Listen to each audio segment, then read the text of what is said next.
Hey guys, welcome back. I think my mic is, I am the saga of the never working mic. One day we'll get it consistently, I think. But I have a massive plate of potatoes that I have gotten to sprout. Some people call it chitting, I think. Chitting, I think. Either way, I have gotten them to sprout, so I'm going to put them in a container. I've never grown potatoes in a container before, and I'm going to do kind of a twist because I am also going to sprinkle in some carrots. So I haven't decided actually. So I only have one container that I can do this experiment with, and I am debating on whether or not I should put the carrots in the center and the potatoes on the outside, or vice versa, or intermingle them all together. I'm not really sure because depending on the type of potatoes, they can get rather massive with their foliage on top, and so can carrots. And I'm not really sure how well they will do, but they're both heavy feeders. They're both root crops. So we're going to have to decide on which one would be the better scenario. I'm not sure. But we have to get these in the container along with the carrots that we want. I'm thinking about doing the longer carrots. They have some shorter ones and some longer ones, but I'm just going to see whatever I have in my stash. We're going to use those, put them in a small little spot out of the way so that I can try and get some potatoes and carrots. I would have liked to have done this a little sooner, but we've been having crazy weather. A lot of people around the world have been having kind of odd weather this year, especially here in the United States where we've been having extremely lows. Even now, we still have had risk of frost, and it is already May, which is pretty surprising and not very normal for us. I don't have to cover my peppers or secure my tomatoes anymore since the temperature has been mostly averaging about the 50s overall, but some of them I was trying to cover and make sure that they stay safe. So let's just get this done. At the end, I might be able to do a little bit of seed starting, but we'll see. I am on a crunch for time because I was a little slacking earlier today, just trying to put my feet up for a few minutes, which seems to be less likely to happen each week as the weather progresses. Let's go. All right, so I have this container right here. I'm going to bring you in a little bit closer actually. So I have this container. I want to say it's probably about 20 inches, maybe a little bit larger in size. I'm not going to leave my potatoes like that specifically. However, this is how we're going to set it up. I may do a ring or maybe like, I'm not sure. I might just do staggered and then carrots in the center. We'll figure that out as we go. I'm not going to fill it all the way up just yet because I'm going to put soil in the bottom of it prior. I'm going to put soil in after we get the potatoes in the ground. I've got some carrots that I'm going to go ahead and just show you real quick so that you can kind of see where I'm heading. I kind of like being able to be surprised because you just never know. It's one of the best things about carrots and potatoes. So I'm going to try tender sweet, and all of them are roughly around the same days of maturity, days to harvest. I'm going to try Danvers, Scarlet Nantes, and then one that I just picked up just a few days ago is just a rainbow mix. I think that'll be a lot of fun. You never know what you're going to get. All of them range between 60 to 75 days. What you see here, I don't have my kneeling pad, but that's okay. What you see here are potatoes that I think this one right here is an organic potato I got from the grocery store. It took the longest, which is crazy. It took the longest for it to actually sprout. The way I like to sprout them, and it does pretty well, is I put them in a container. I spritz them a little bit just to give them a little bit of moisture, and I just let them sit for a little while. If you put them in a dark place, they have just a little bit of humidity and moisture, they start to want to sprout on their own naturally.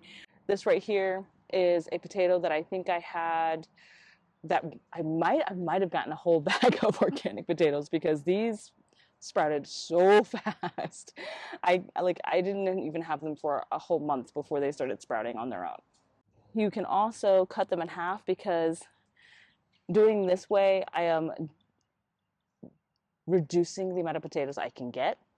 So I cut them in half, I get more potatoes. This one will give me the same as this one if I don't cut it. So essentially, if you cut them, it would be better to cut them. And you would, one, save space, and two, you typically can increase your harvest when you cut them and let them harden over a little bit. So all I'm going to do here is I'm just going to nestle them with the sprouts facing towards upwards towards the sun, and then kind of spreading them out just a little bit. You want them to be fairly on the deeper side, so several inches under the soil. So I might have to bury them just a little bit.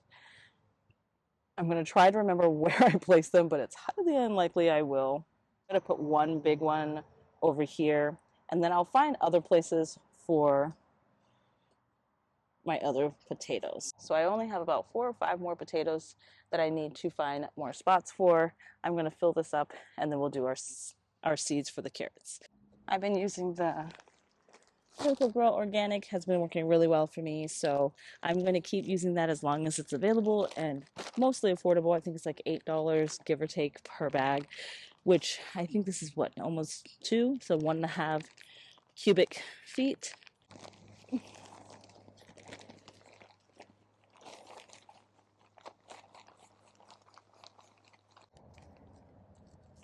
Okay, there we go. I'm also going to go ahead and maybe put some basil in here just because I can.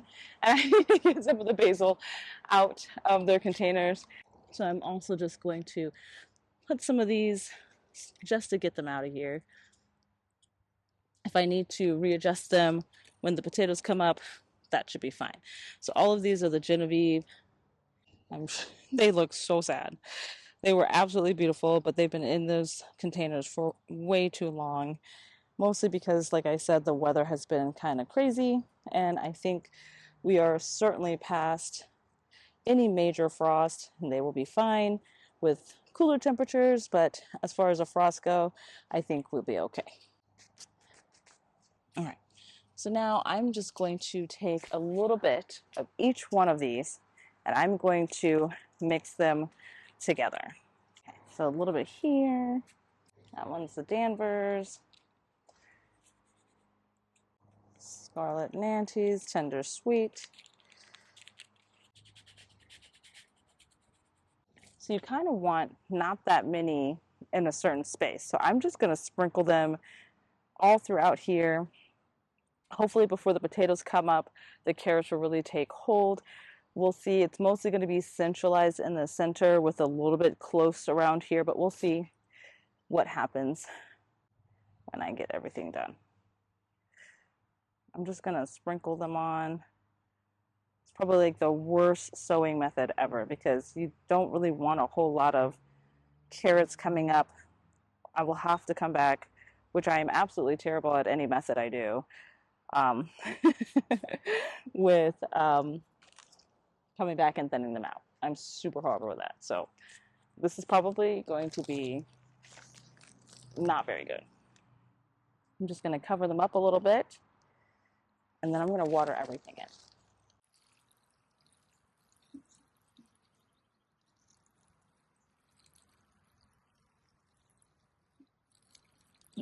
I'm going to go ahead and move this over into the spot where I would like it to be for now, which is just to my left. Yes, there's a bunch of wood right where I want to put it. I'm going to be working right now is just to get the rest of this area. It's kind of my side garden. I like to also call it the courtyard. It is the most, if not the only formal space in my entire garden.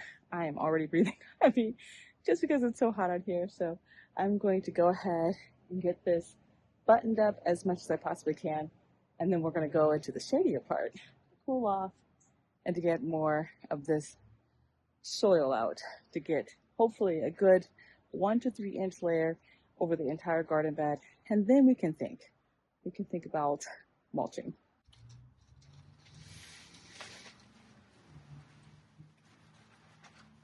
And then it's able to necessary garden to the farm garden. You have to decide.